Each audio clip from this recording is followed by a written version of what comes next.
नमस्कार दोस्तों, आज आपको बताने जा रहा हूँ कुंभ मेला। जी हाँ, आपने ये बरसों से अपने माता पिता दादा दादी के मुंह से तो जरूर सुना होगा कि कुंभ मेला होता क्या है। लेकिन आपको एक बात बता दूं कि हम हिंदू धर्म में इतने त्योहार हैं जिनकी गिनती करना लगभग मुमकिन नहीं है। तो आइए बताते हैं कुंभ मेला है क्या। कुंभ मेले का आयोजन दोस्तों प्राचीन काल से हो रहा है, लेकिन मेले का प्रथम लिखित प्रमाण महान बौद्ध तीर्थयात्री हेनसांग के लेख से मिलता है, जिसमें 6वीं शताब्दी में सम्राट हर्षवर्धन के शासन में होने वाले कुंभ का प्रसंग वर्णन किया जाता है। कुंभ मेले का आयोजन 4 जगहों पर होता है। एक हरिद्वार, प्रयागराज, नासिक और उज्जैन। प्रत्येक 3 वर्ष में आता है कुंभ। उक्त 4 स्थानों पर प्रत्येक 3 वर्ष के अंतराल में कुंभ का आयोजन होता है। इसलिए किसी एक स्थान पर प्रत्येक 12 वर्ष बाद ही कुंभ का आयोजन होता है। जैसे उज्जैन में कुंभ का आयोजन हो रहा है, तो उसके बाद 3 वर्ष बाद हरिद्वार, फिर अगले 3 वर्ष बाद प्रयागराज, फिर अगले 3 वर्ष बाद नासिक में कुंभ का आयोजन होगा। उसके 3 वर्ष बाद फिर से उज्जैन में कुंभ का आयोजन होगा। उज्जैन के कुंभ को सिंहास्त कहा जाता है। कुंभ क्या है? कलश को कुंभ कहा जाता है। कुंभ का अर्थ होता है घड़ा। इस पर्व का संबंध समुद्र मंथन के दौरान अंत में निकले अमृत कलश से जुड़ा है। देवता असुर जब अमृत कलश को एक दूसरे से छीन रहे थे, तब उसकी कुछ बूंदें धरती की 3 नदियों में गिरी थी। जहां जब ये बूंदें गिरी थी, उस स्थान पर तब कुंभ का आयोजन होता है। उन 3 नदियों के नाम है गंगा, गोदावरी और क्षिप्रा। तो दोस्तों, अर्ध कुंभ क्या है? अर्ध का अर्थ है आधा।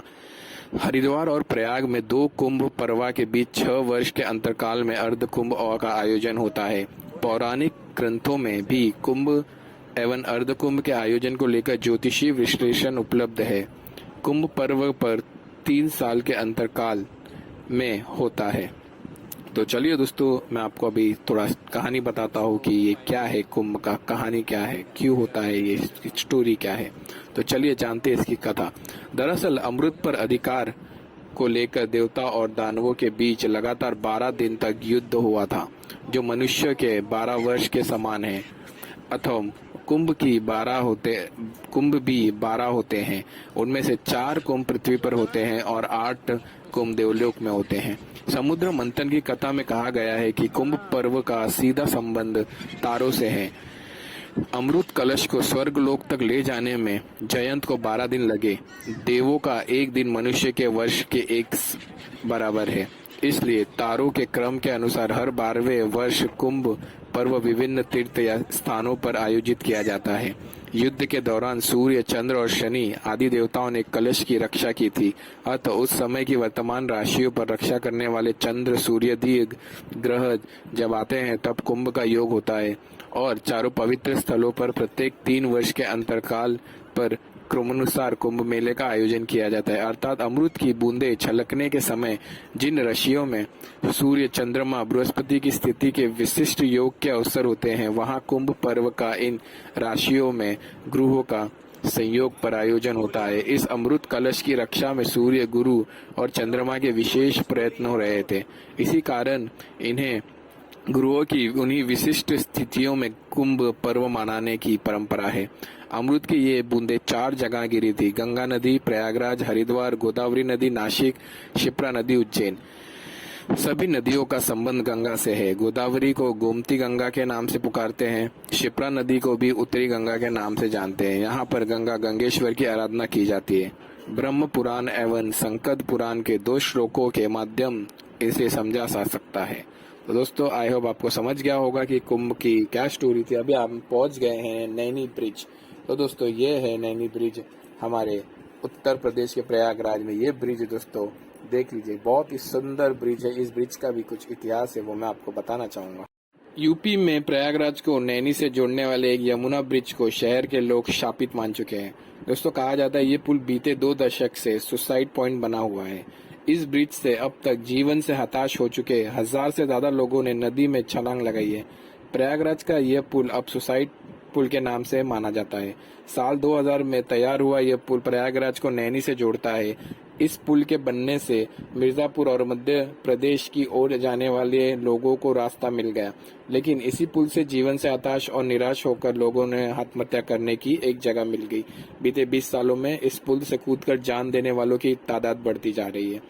और दोस्तों, एचसी में दाखिल की गई थी पीआईएल, नहीं आया कोई नतीजा। कहा जाता है कि किसी लोगों ने आत्महत्या के सिलसिले को रोकने के लिए इलाहाबाद हाईकोर्ट में एक अविदत ने पीआईएल दाखिल की थी, जिसमें पुल के दोनों ओर जाली लगाए जाने की मांग की। हालांकि इस मामले में पुल के रखरखाव करने वाली कंपनी एनएचआई ने कोर्ट के सामने यह तर्क कर दिया कि पुल पर अतिरिक्त भार लगाया जाए तो पुल को नुकसान हो सकता है।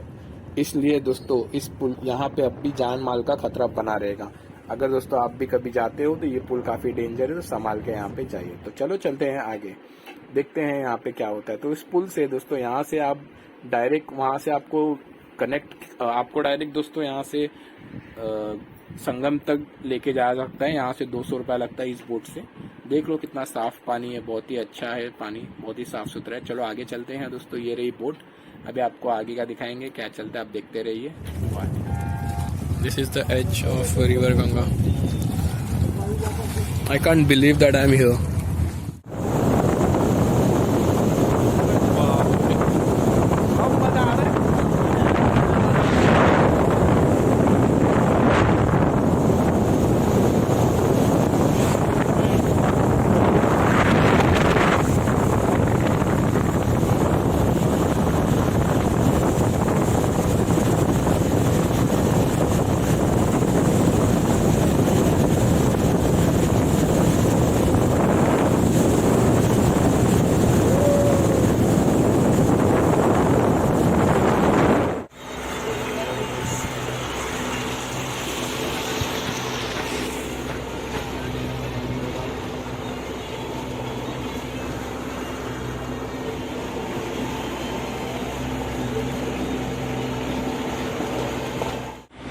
फोन मत गिरा देना।